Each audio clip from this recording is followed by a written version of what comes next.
Je m'appelle Natalia, Natalia Beau, je suis russe et j'habite en France. Ça fait presque 20 ans que j'habite en France. En fait, au départ, quand je suis venue en France, franchement, je voulais revenir parce que j'avais mon travail, j'ai bien travaillé, donc j'ai bien gagné ma vie. Il y avait le moment que je voulais revenir. Il y avait les raisons pour lesquelles j'ai dû rester ici. Je suis restée ici et ben, j'ai commencé à évoluer en France. J'ai commencé à apprendre la langue française, de me débrouiller, trouver le travail.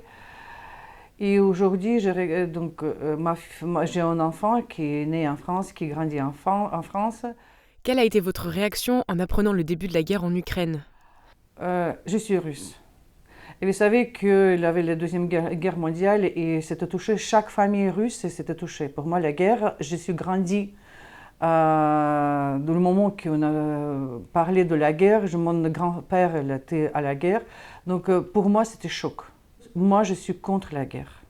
N'importe quelle raison, je suis contre la guerre. Je préfère que tous les problèmes doivent être négociés, parler et trouver les solutions pour ne pas faire mal aux gens, aux enfants. Comment vous sentez-vous vis-à-vis de la Russie depuis le début de la guerre? Vous ressentez de la colère, de l'incompréhension? Je ne comprends pas pourquoi. Parce que je pense que c'est parce que me touche beaucoup.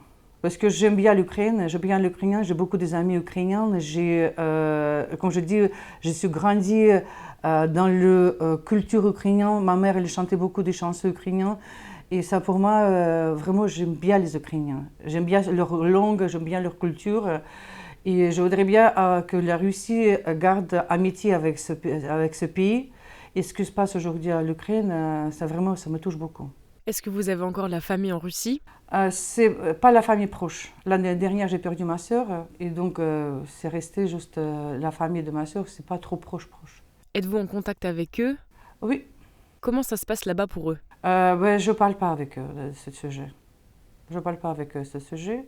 J'ai mon avis personnel et si jamais c'est pas pareil avec. Je veux pas convaincre les gens que, vous savez, voilà, donc s'ils pensent autrement, donc c'est leur avis personnel. Mon avis personnel, c'est à moi. Quelle place prend la guerre dans votre quotidien? Est-ce que vous en parlez souvent? Oui, on ne parle que de la guerre aujourd'hui. Ouais. Avec mes amis russes, avec ma copine ukrainienne, on parle souvent. Parce que franchement, c'est tellement touchant, ça touche vraiment. Je regarde souvent sur Internet qu'est-ce qui se passe, comment ça passe. Voilà. Donc, je pense que beaucoup de questions politiques, quand même. Comment ça se passe pour vous de vivre en France en tant que Russe en ce moment? Est-ce que vous avez des remarques? Pas du tout. Pas du tout, du tout. Pas du tout. Juste, les gens me posent la question, qu'est-ce que tu penses? Je dis, je suis contre la guerre. Pas final. J'ai aucun remarque, j'ai attendu, j'ai regardé parfois sur le site internet que les gens, on a des discriminations parce qu'on est russe. Non, je travaille, j'ai les amis français, j'ai jamais attendu. Juste, les gens, ils veulent savoir mon avis autant que le russe. Voilà, donc, par rapport de mon nationalité, j'ai rien remarqué.